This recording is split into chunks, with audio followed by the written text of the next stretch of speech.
Buenas tardes, maestra. Nosotros somos el equipo 6 y vamos a hablar de las afasias.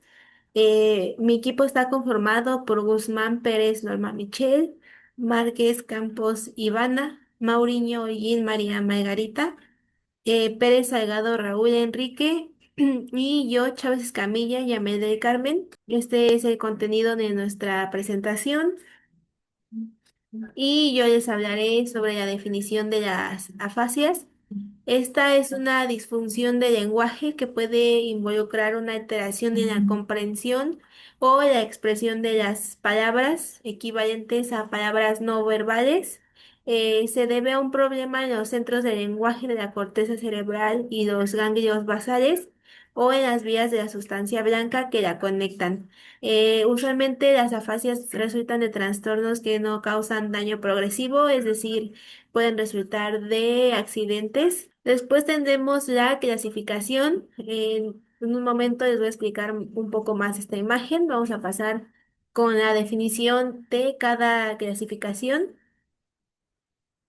Primero vamos a tener las afasias no fluentes, que son la afasia de Broca. En esta fascia el ritmo y la entonación están alterados, articulan con esfuerzo y en fase aguda de esta fascia suelen utilizar expresiones estereotipadas y presentan errores. También omiten o adicionan unas sílabas y su discurso se reduce a sustantivos o verbos en infinitivo y además tienen mucha dificultad en formar diminutivos y aumentativos. Después vamos a tener la fascia global. Esta fascia va a presentar los trastornos, es uno de los trastornos del lenguaje más grave y en la mayoría de los casos las personas solo logran decir pocas palabras y su comprensión también va a ser muy reducida. Además, no pueden leer, no pueden escribir y van a presentar una mala capacidad de imitación. Y esto es la versión más incapacitante de una afasia, o sea, es la más grave. Luego tenemos la afasia transcortical mixta. Esta también es una afasia que muy raramente se da. Es muy parecida a la afasia global, pero con la diferencia de que la repetición se queda muy preservada y las personas con este tipo de trastornos son capaces de repetir frases, cosa que no pasa en la afasia global. Y también no entienden lo que están repitiendo en la fascia transcortical mixta, o sea, repiten, pero no entienden lo que están repitiendo. Después tenemos la afasia transcortical motora. Esta fascia queda preservada el ritmo y la entonación. Esto quiere decir que la persona sea fluente, o sea, aunque repita, aunque entone y lo haga con ritmo, sigue siendo no fluente. Pues va a presentar un discurso muy poco organizado y va a emplear frases simples y estereotipadas. También utiliza artículos y preposiciones que le cuestan mucho. También le van a costar mucho los pronombres, los verbos y los adjetivos. Luego seguimos con las afasias fluentes. Eh, Primero vamos a tener la afasia de Wernicke. Este es un tipo de afasia que va a afectar la comprensión. Y una persona con afasia de Wernicke tiene un lenguaje espontáneo, fluido y bien articulado, pero no va a tener un lenguaje eh, lleno de parafasias y neologismos. O sea, no va a poder hacer esto. Esta afasia va a estar denominada más a sujetos y verbos y la persona afectada va a utilizar de manera incorrecta elementos sintácticos y preposicionales.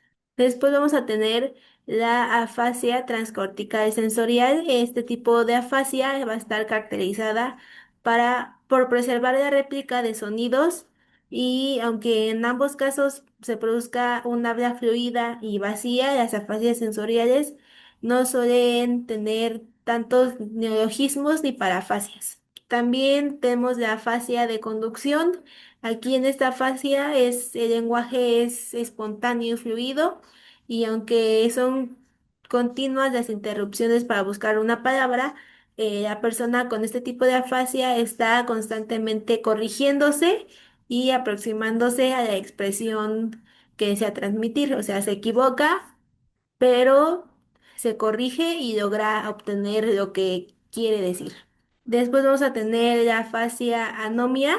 Este tipo de afasia va a afectar a los sustantivos y también va a tener un discurso fluido, pero igual se interrumpe en el intento de expresar una determinada palabra. Y pues en esta afasia se ven afectados, pues o sea, tratan de dar una oración, pero con muchos rodeos, intentando llegar a lo que realmente quieren decir. Y ahora vamos a explicar la imagen de la clasificación. Como vimos, tenemos las afasias no fluentes, que son la de Broca, la transcortical mixta, la afasia motora y la global. ¿Qué quiere decir no fluente? Pues que no puede dar un discurso fluido, o sea, no puede eh, entonar bien las palabras, no puede armar una frase, o sea, como lo estamos haciendo en este momento, no podría hablarnos una persona con afasia no fluente. En este caso, pues vamos a tener la afasia global y la afasia transcortical mixta. Son afasias en las que la persona no comprende y en el caso de la afasia global, como les mencioné, no va a repetir palabras, pero la transcortical mixta sí repite. Y tenemos la afasia de Broca y la transcortical motora, que aquí las personas sí comprenden lo que dicen, pero no, igual la de Broca no repite y la transcortical motora sí va a repetir palabras.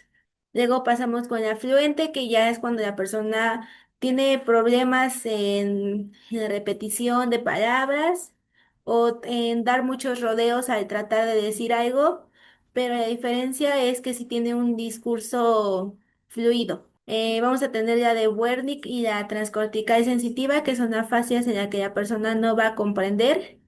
En el caso de la de Wernicke, pues sí va a repetir palabras, no va a repetir palabras, perdón, pero la transcortical sensitiva sí repite. Y en el caso de la fascia de conducción y la fascia anómica, va a comprender la persona lo que dice, pero la fascia de conducción no va a repetir palabras y la fascia anómica sí va a repetir palabras. Y pues esto fue todo de mi parte. Gracias. Bueno, pues ahora yo les voy a hablar sobre la epidemiología de la afasia, que es fundamental para comprender el impacto de este trastorno del lenguaje, tanto a nivel global como en México. Y bueno, empezamos con la epidemiología global. A nivel mundial se estima que aproximadamente uno de cada tres personas que han sufrido un accidente cerebrovascular desarrollará afasia. Es decir, es una complicación bastante frecuente después de un evento vascular cerebral. En cuanto a la incidencia global, los estudios estiman que hay entre 43 y 60 nuevos casos por cada 100.000 personas al año. Solo en Estados Unidos se reportan entre 80.000 y 100.000 casos nuevos de afasia anual.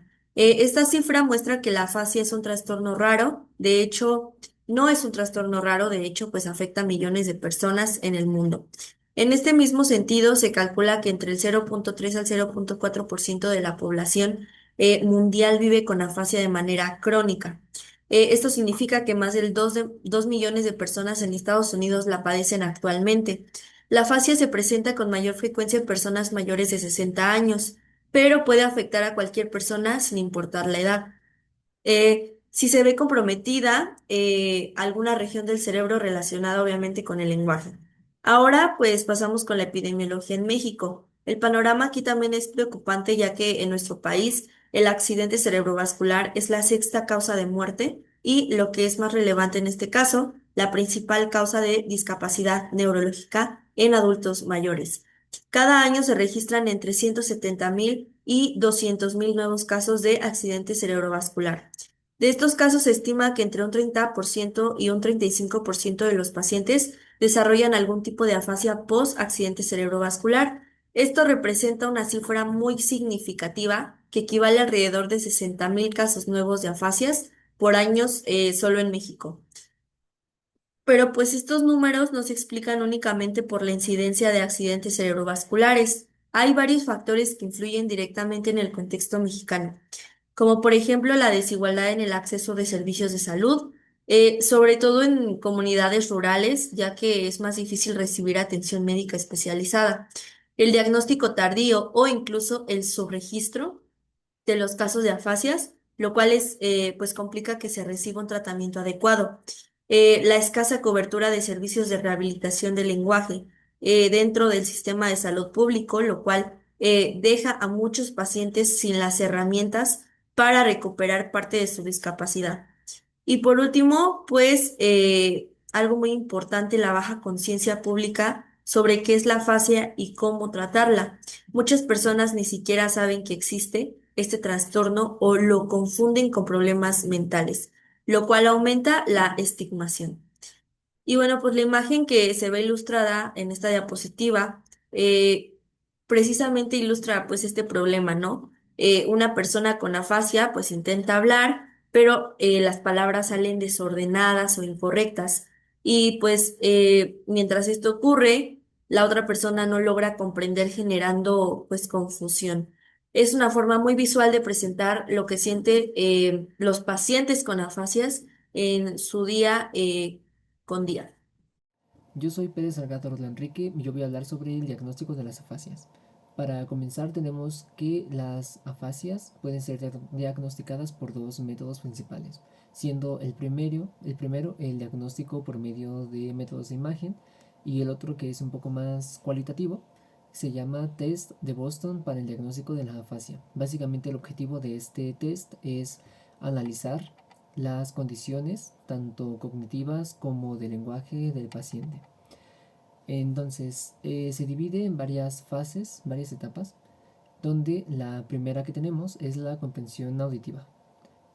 Em, en, este, en esta etapa se explora el procesamiento fonológico, semántico y gramatical en distintos niveles, siendo sus tres rubros a evaluar: el reconocimiento léxico auditivo, donde se evalúa si el paciente distingue palabras conocidas de pseudopalabras; la comprensión sintáctica, donde se evalúan estructuras como oraciones pasivas, oraciones subordinadas y uso de pronombres ambiguos; y el tercero, la evaluación pragmática. El punto de este es evaluar si el paciente comprende entonaciones irónicas, dobles sentidos o implicadoras contextuales. Nuestro siguiente punto es la producción verbal espontánea, donde se va a analizar la habilidad de generar lenguaje con coherencia, acceso al léxico fluido y la organización gramatical del paciente. Igual está dividido en tres rubros, donde se evalúa la fluidez verbal, la informatividad y el paragramatismo versus el agramatismo, que esto es un uso incorrecto, siendo el primero, el paragramatismo, un uso incorrecto de estructuras sintácticas, contra el agramatismo, que es una omisión gramatical con sentido conservado.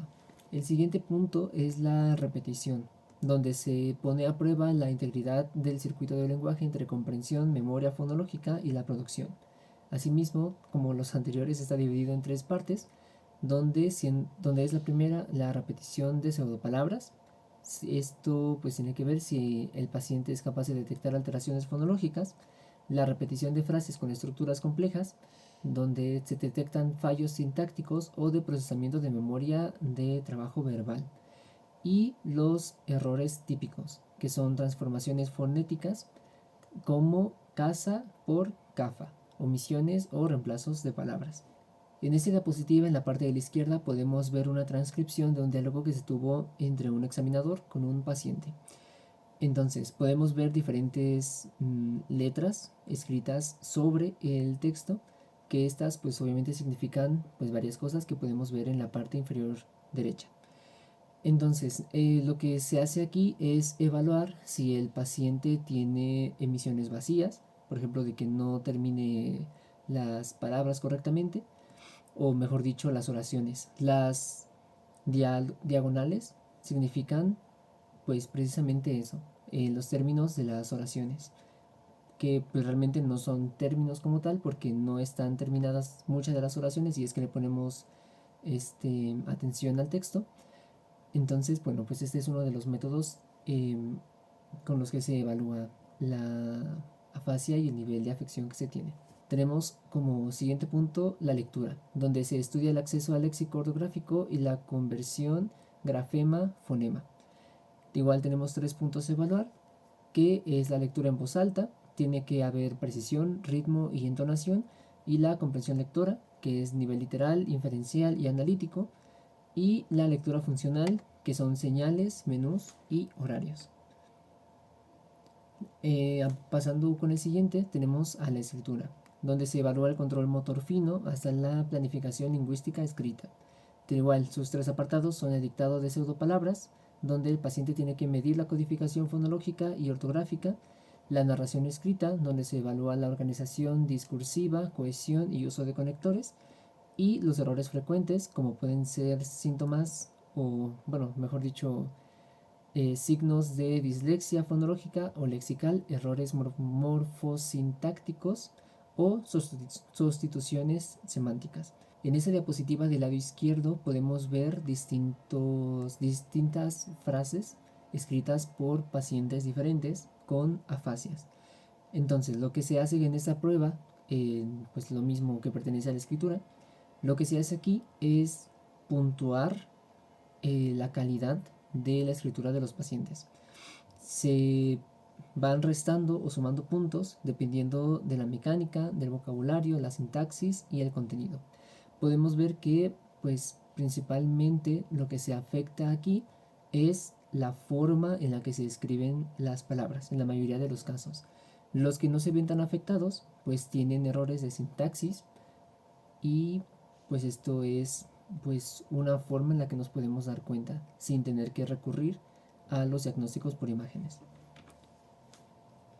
Pasando con los diagnósticos por imagen, tenemos 3 principales, que son la tomografía computarizada, la resonancia magnética, que esos pues ya todo el mundo los conoce, no hace falta pues explicarlos tanto a detalle, y la tomografía por emisión de positrones. Este sí es un poco menos conocido, pero pues prácticamente aquí lo que se hace es por medio de vía intravenosa, se inyecta una cantidad pequeña de glucosa radiactiva en una de las venas y se utiliza un escáner para obtener imágenes computarizadas detalladas del área interna del cuerpo que absorben pues la glucosa que le inyectamos al paciente. Y pasando a la imagenología, también tenemos pues 2 de las que habíamos mencionado antes, que son la tomografía y la resonancia magnética, que son los más comunes métodos pues de diagnóstico por imagen con los que nos podemos dar cuenta de pues si un paciente está presentando, o mejor dicho, el motivo por el que se está presentando esta afasia. Entonces, en nuestra primera imagen del lado izquierdo tenemos una tomografía con una flecha roja, donde esta flecha roja nos indica pues que hay una lesión hemorrágica hiperaguda, que pues se observa una desviación de la línea media y una disminución del volumen de la colección subdural frontotemporoparietal izquierda. Y del lado derecho tenemos la imagen de una resonancia magnética del cerebro que fue tomada con IQ. La flecha roja nos está indicando que hay un evento isquémico subagudo en el territorio de la arteria cerebral media izquierda, y también hay múltiples microsangrados supra e infratentoriales. Y bueno, eso sería todo de mi parte. Buenos días, mi nombre es Guzmán Pérez Norma Michel y a continuación voy a exponer el tratamiento para las afasias. Como tratamiento farmacológico no hay uno en específico debido a que las afasias son un trastorno del lenguaje que resulta de un daño cerebral. Sin embargo, hay algunos estudios en los que se mencionan medicamentos que ayudarán a la recuperación del lenguaje. Como primer punto, vamos a tener a los medicamentos para tratar causas subyacentes que dependerán totalmente de qué tipo de daño tiene el paciente. Por ejemplo, si fue causado por algún accidente cerebrovascular, un tumor o alguna enfermedad neurodegenerativa. El tratamiento y de la condición subyacente deben de ser totalmente necesarias. Y como otro punto vamos a tener a los antidepresivos, ya que en algunos pacientes con afasias pueden experimentar depresión. Después, como medicamentos en investigación, se han utilizado para las afasias son la broncocriptina, que es un agonista dopaminérgico que va a actuar sobre las vías frontales que están implicadas en el lenguaje. Esta va a actuar principalmente en afasias de Broca y la motora transcortical. Este medicamento va a mejorar la fluidez verbal, la denominación y la reducción de pausas. Después vamos a tener a las dextroanfetaminas, como agonistas noradrenérgicos y que van a favorecer la plasticidad cerebral. Esta va a actuar principalmente en una afasia postisquémica, especialmente en la fase subaguda, y esta nos va a ayudar a la aceleración de la recuperación del lenguaje cuando se combina con terapia logopédica y va a mejorar sus tareas de comunicación y la fluidez verbal.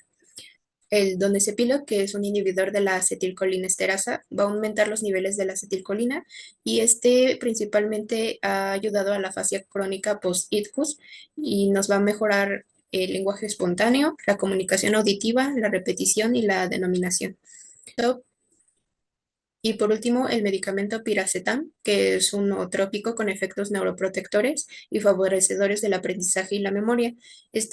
Fue aplicado en afasias posisquémicas en combinación con terapia del lenguaje. Este mejora el lenguaje escrito, la comprensión, la fluidez verbal y el incremento de flujo sanguíneo cerebral en zonas del lenguaje.